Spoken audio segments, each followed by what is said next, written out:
Hi everyone, I'm David Fisher, and this is Presidential Chronicles, the series of books and videos on American history as seen through the lives of the presidents of the United States. This episode is from the life of Abraham Lincoln, and the focus is the most perilous interregnum and inauguration. The year is 1860. It's November. Lincoln has just been elected as the 16th President of the United States, and there was an immediate response from the southern part of the country. The talk was of disunion, a move to leave the United States. Why? Because they believed that the so-called black Republicans, which is what they called the Republican Party, had a real agenda that was full abolition, to get rid of slavery wherever it existed. They saw this as an assault on their way of life, and they weren't going to stick around to find out. South Carolina was first. Just 4 days after Lincoln's election, called for a special convention where they met on December the 17th and voted unanimously, 169-0, to separate from the Union. This was their Declaration of Independence from the United States. Before the end of the interregnum, 6 other southern states would follow. And the president at this time was still James Buchanan, and he was doing whatever he could to try to keep the country together. But again, the country was seeing he was more of a legalist than a leader. His look to the Constitution, in this case, wasn't very helpful, because the Constitution told James Buchanan, in his view, 2 things. The first, secession is unconstitutional. The second is that the executive had no authority to do anything about it. And for this, Buchanan was ridiculed. William Seward said that no state has the right to secede unless it wishes to, and that it is the president's duty to enforce the law unless somebody opposes him. This was the view of James Buchanan's work done during the interregnum. Now, all eyes were on Charleston Harbor. This is where the last federal fort, federal soldiers still in place in the South, was at Fort Sumter in the middle of Charleston Harbor in South Carolina. Major Robert Anderson was in charge here, but the South Carolinians had voted to secede. They thought this was their territory. This was a foreign set of soldiers, and they wanted them out. They surrounded the fort, a bit of a siege was going on, very tense situation. While all of this was playing out, the president-elect Abraham Lincoln was home in Springfield, Illinois, remaining completely silent, as he did throughout the entire interregnum. Lincoln believed only one president at a time. He was not president yet. He refused all entreaties to open up about his plans. In fact, when the New York Times asked him to open up, he used biblical terms to say, "They seek a sign, and no sign shall be given them." He was going to stay quiet. Now, Lincoln did welcome a lot of guests to Springfield. He had lots of occasions to talk with folks, but it was nothing of substance. He basically said, nothing to worry about, just wait for the inaugural, and that's when I'll talk.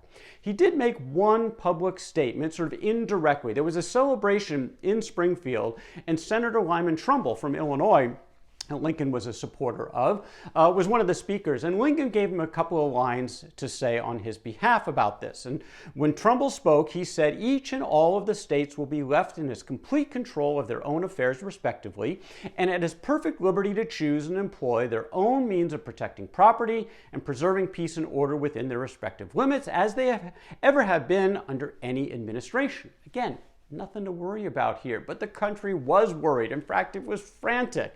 And Lincoln remained silent throughout this entire period. Even President Buchanan reached out to Lincoln. Maybe they could make a joint statement. Buchanan was thinking about supporting a constitutional amendment or a constitutional convention, something that would get the Southerners to be confident that nothing was going to be done about slavery in the states where it already existed. Lincoln declined to participate. Now, Lincoln did have some conversations through correspondence with some folks that give a little bit of an inkling into certainly what he was believing, even though none of this was coming public. One of these was a letter to a congressman from Ohio, Elihu Washburne. There was talk of compromise perhaps going on in the halls of Congress, and Lincoln was against this. He thought that would be a setback. Lincoln wrote to Washburne, "There is no possible compromise upon it, but which puts us under again, and leaves us all our work to do over again. No big compromise." Lincoln also wrote to the newspaper editor Thurlow, specifically on the topic of secession and his belief. And he said, "No state can in any way lawfully get out of the Union. It is the duty of the president and other government functionaries to run the machine as it is." But these remarks, again, remained in private. Now, Lincoln was getting his affairs in order, getting ready to leave Springfield for the nation's capital. He took one trip to Farmington, Illinois, to visit his stepmother, Sarah, who was still alive, and he even went to go visit his father's grave. Now, Lincoln and his father, of course, had never gotten along very well. Lincoln did not come home for his funeral, but he did visit the gravestone, and maybe he was softening a little because he made a decision at that point to order a proper headstone for his father, which had never been put in place. The Lincolns leased their home in Springfield, and Mary Lincoln also took another step. She burned all the personal correspondence between her and her husband, so that would be lost to history. One thing Lincoln would not change: his law partnership with his partner Billy Herndon. They agreed, and Lincoln said quite clearly, let's keep that in place. Let's keep that sign on the door. And Lincoln said, when I'm done being president, I'm coming back here to Springfield, and you and I will continue to practice law like nothing ever happened. Of course, Lincoln would never step foot in Springfield again alive. The train leaving for Washington left on February 11, 1861. It had many stops along the way. Lincoln gave many speeches. Again, nothing of substance. He continued to say nothing to worry about. Just wait. He did give remarks in Cleveland to this effect, and he said frequent allusion is made to the excitement at present existing in our national politics. And it is as well that I should also allude to it here. I think there was no occasion for any excitement. The crisis, as it is called, is altogether an artificial crisis. Well, this was either complete naivete on the part of Lincoln, or wishful thinking, or just trying to be optimistic, but this was not the reality in the country.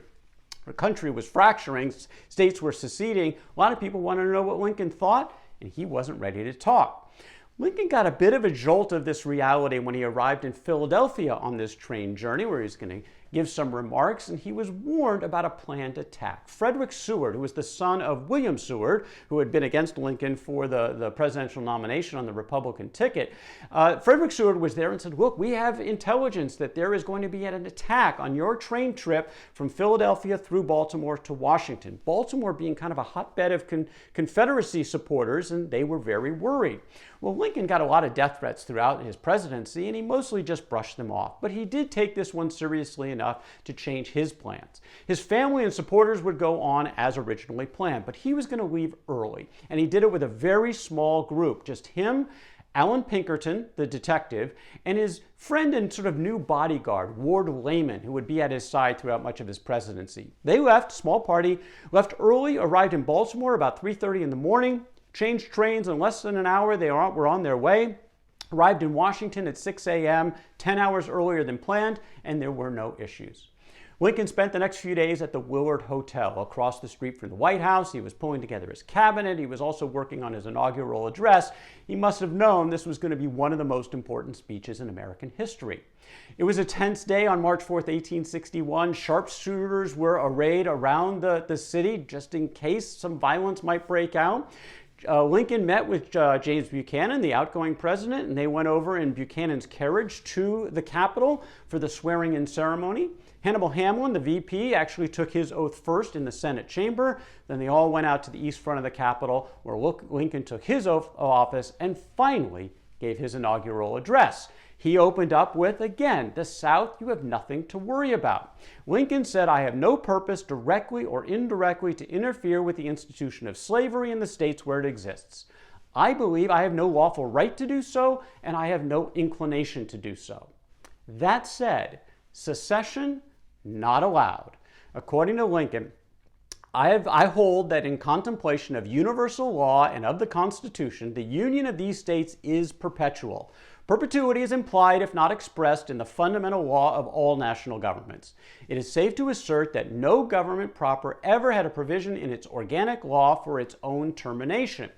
As a result, Lincoln continued, it follows from these views that no state upon its own mere motion can lawfully get out of the Union, that resolves and ordinances to that effect are legally void, and that acts of violence within any state or states against the authority of the United States are insurrectionary or revolutionary according to circumstances. Buchanan had looked at the Constitution and said secession was unconstitutional, but he is the executive and nothing could do about it, didn't have the authority. Lincoln said secession is unconstitutional, but he was absolutely going to do something about it, and he was putting the South on notice. He did put one piece of an olive branch out there in his speech. He said he was open to the constitutional amendment that was being talked about in Congress that would forever protect slavery in the states where it already existed. During his inaugural, Lincoln said that holding such a provision to be now be implied constitutional law, I have no objection to its being made express and irrevocable, a constitutional amendment that would have forever protected slavery in the states where it already existed, but this was simply too little too late for the South. Lincoln had made his pitch. Now, according to Lincoln, it was up to the South. In your hands, my dissatisfied fellow countrymen, and not in mine, is the momentous issue of civil war. The government will not assail you. You can have no conflict without being yourselves the aggressors. Well, the tense period would continue, and it would not be long before that statement would be tested, but that's the story for another day. That is Abraham Lincoln and the most perilous interregnum and inauguration from the life of Abraham Lincoln. For more presidential chronicles, check out my books on Amazon.com, and don't forget to subscribe to my YouTube channel. Until next time, I'm David Fisher, and this is Presidential Chronicles.